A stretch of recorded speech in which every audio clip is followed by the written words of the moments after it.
Welcome. It is Heather and Amber. Yes, and we are here today to segue into weight. Now, last episode we were talking about there is no perfect weight and how a lot of times we concentrate too much on the scale. Today, we're going to tackle one of probably the most common myths that we hear running out of people's mouths when they walk in Yes. our door is, I want to get skinny, so I would like to work out.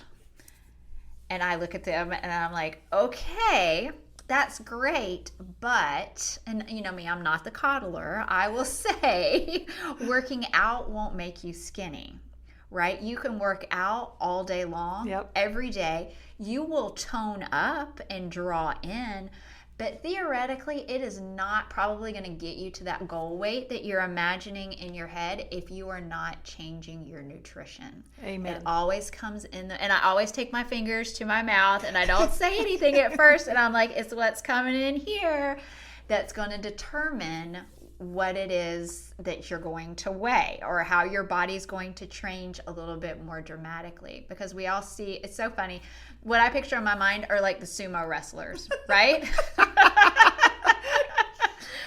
Or even some of the large football players. You know, you can be large and athletic. Yes, absolutely. Right. And how much are they working out, right, to be good at their sport? And, you know, it's their nutrition that controls the scale more than anything else, you know, and you can even be thin and be fat. We call it skinny fat. Skinny fat, right? yeah. So we have people who are very thin and they look ideal. People will look at them and go, oh, they have the perfect body, but there's no muscle there. So at some point, it's just going to be flesh on bone, and the bone's going to start to deteriorate, and the joints are going to start to deteriorate. And if there's nothing there to help support it, you're going to be all folded over, a little old person sitting in the nursing home, you know, without support. So you've really got to focus on nutrition. Yes. And this is a huge myth. So I find with the people that I work with, when they want to lose weight, they think they have to run. Yes. So they go out and they start running and doing all this, and they do these crazy high intensity workouts. And we've had a lot of people come through with us. Sometimes they'll do our workouts and they're like, I'm used to doing things that are much more intense than this. Need more cardio. Right? And the thing is, okay, here I go on my soapbox again. You guys, here she goes. She's climbing up there. So depending on where you are in life, there are so many aspects that have to do with changing your body. So when someone comes to us and they say, I want to lose weight, what they really mean is, I don't like the way that my body looks. Yes. Probably have too much body fat that for their likings, I mean. Okay. Yes. And they, in their mind, what they're visualizing is they want less of the body fat and they want to see muscle. They say to us, I want to be toned. I want to be toned. Every now and again, somebody will say, I want to look cut. Yes. All right. Cut, toned. All that means is they want to have more muscle mass. Right. But if you think it's going to come from exercise only, you're being fooled, because it is. Your nutrition has to be on point. Nutrition is the main driver of fat loss, not exercise. Will you lose some fat with exercise? Sure. But it's not going to be to the extent of what you think. And actually doing too much cardio is going to fight against what you're actually trying to do, especially if you are a perimenopausal or menopausal woman. Yes.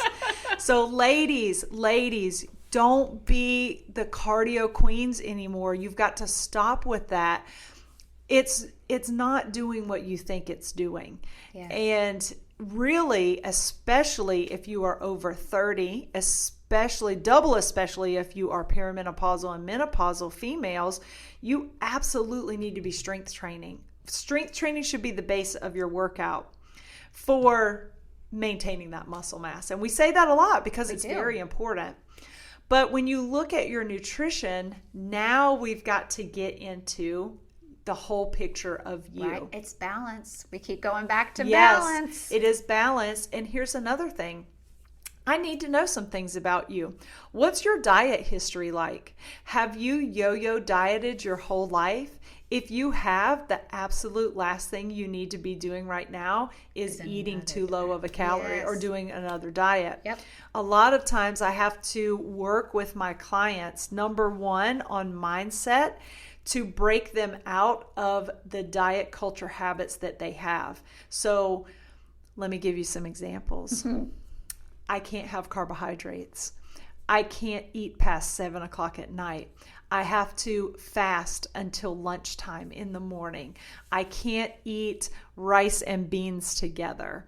I'm not allowed to drink this soda with this food or whatever it is. Like certain foods can't be mixed together. All of these weird things that have come from all of the diets that you've done, those are habits we have to break. You have to get rid of the idea that one certain food is making you fat, or sugar is the devil, or I can't eat late at night. Like all of this, none of this makes any sense.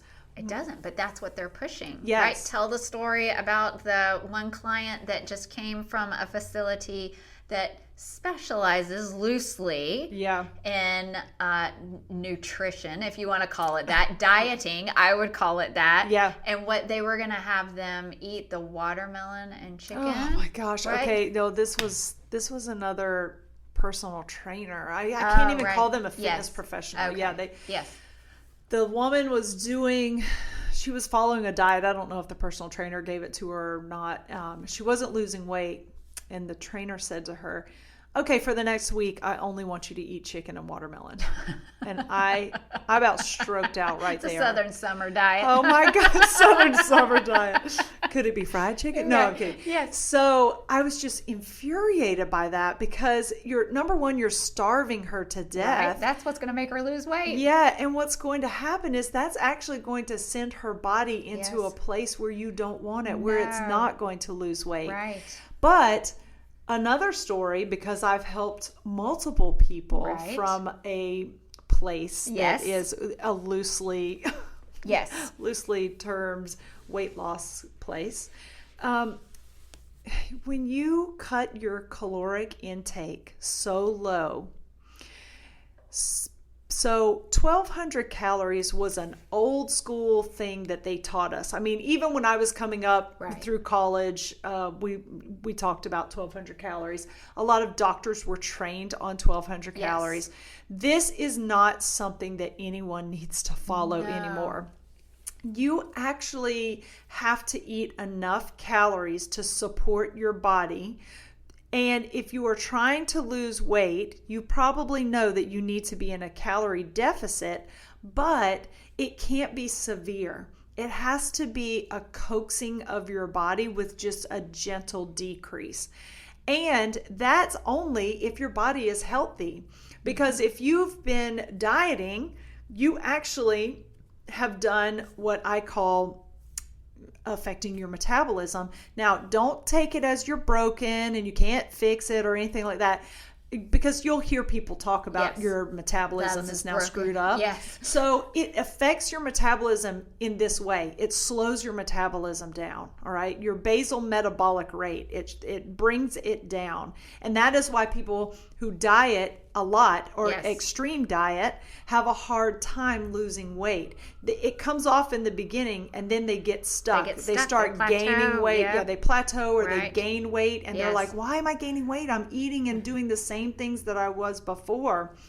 So you've slowed your basal metabolic rate down. And in order to, I'm saying this in quotes, in order to repair that, in order to fix it, you have got to eat enough that your body restarts everything and goes back to functioning normally. And that means you have to eat a sufficient amount of calories. Yes. So when people come to me and they want to lose weight, I'm going to ask them that. What is your nutrition like? What have you been doing over the past years? Have you been on some extreme diet? Have you cut your calories really low? You can tell me, oh, well, I did this and I lost 50 pounds. But if you can't maintain that weight loss, that tells me, yes, that tells me right there you're doing something that is not sustainable. Right. So this is what we have to look at. Here's another thing I look at. I just worked with somebody last night on this. If you come to me and you are highly stressed, my main concern with you is getting your stress levels down. Again, not focusing on the weight. Yes. Stop focusing on the weight. Focus more on your food quality, eating enough, and then let's talk about positive stress reduction techniques. There's so much more that goes into weight loss and eating properly, and those two things together, than just I have to eat a certain amount of calories and a certain amount of carbs, fat, and protein. Right. Although that's important, we need to know other things about you first. We do, because the whole body is a machine that works together, and if you can't have, if the mind is somewhere else, then the rest of the body is not going to function. Right. And it's very frustrating. I know it's frustrating when you want to look and feel better, and in your mind that number is like it's flashing in your head all the time. I want that number, I want that number, I want that number. But if you aren't doing the big things, so here's where I want you to focus on the majors. I've said this in an earlier podcast. Yes. What are the majors? What's your sleep like? What kind of exercise are you doing? Are you strength training? Are you doing recovery work? Do you have some yoga and mobility work and foam rolling and stretching in there? Are some deep breathing techniques? Are you getting massages? Those kind of things for your recovery work. What is your nutrition like? Are you focused on the big movers in nutrition? Are you eating enough? Are you eating carbs, fat, and protein? Are you focusing on high quality foods? You're trying to get fruits and vegetables in, the lean protein, the heart healthy fats. These are the things that make a difference. And sorry on that. But it's so important because society and our industry and culture is just pushing this stuff down people's throats. Yep. All the time. Yes. And like I talked about in our last podcast, when I was, I had my body scan or whatever, and I'm obese and whatever, then that could stay with me. Yes. And then I'm thinking, oh my gosh, I'm doing all this stuff wrong, even though I know what I'm doing is right. Yep. Of course we all have things that we can change, like little tweaking, but the big basics are there. And I know that I am not. It was very funny. So when we got finished with the scan and we looked at like my whole health, my heart health was good. Yeah. My cholesterol health was good. All of the main factors for living a healthy life were good. But we're going to focus right here on the fact that there is obesity written there. And so, you're going to die at 5 minutes because, you're not living the healthy life, right, that you could be living. It's so, and there's so much misinformation. There really is. That's where, I keep hitting this. There's this little wire that I keep hitting on the thing, and it makes a funny noise. And I'm sorry for the funny noises. So, but it gets me excited. That there, why it's important to find, I would say, like people like us who will speak truth about what you need to be focusing on and push out all of the stuff that's just crap. Yeah. And don't buy the diet books. And see, and here's the thing, and I am just going to tell y'all, I want you to think about something. All right. Sadly, I am not a multimillionaire. Oh. I work a bazillion hours and I'm still not there, right? So most physicians, I would assume, probably make a very good living. All right. And I know they have a lot of schooling loans and things like that. However, why do you think all of these physicians open up these weight loss clinics, write these diet books, go on the talk shows and push their products that they want to sell you? Because the diet industry is a multi-billion dollar industry. Right. And sadly, what do we want to do in America? It is our focus, how we look. A lot of what we do is how we look. Yes. All right. And weight loss is huge here. Huge. And so that's why they do these things. They make plenty of money. But if you can put a book out. Right. And, get a little bit more money. I know. Yes. Right? Put that in your pocket easily because you know it's going to sell. Yep. Because it's about weight loss. And that's very frustrating to me because sometimes it's not your health that's their focus. Right. It's their pocket. Their pockets. Right. That's right. And of course, and I always say, this is how I make my living. So yes, I make a living helping people get healthier, but that's not my main focus. I'm not going to coach you and teach you things that aren't going to increase your health, because if I make you more unhealthy, right, what have I done? That's not my passion. That's not my calling. I want you to be healthy and feel better. Yes. So I'm going to fight against all of that. And I stand above it. I do. I think it's wrong. Fad diets are terrible. We'll do a whole nother segment. We can do a series on fad diets. Yes. But if fad diets worked in the long term, you wouldn't have to keep doing them over and over again. Exactly. And it's not you. You're not broken. And everybody would be skinny. Yes. If it was easy. Yes. I always say this. I'm like, if you could buy it, yes, Oprah would have it. Absolutely. Right? And it would be on her favorite things. Yes. I always say that too. If it worked, yes, then Oprah would be selling it. Right? Yep. And I use her as an example because she publicly has struggled with her weight. All right. So she's been open about that.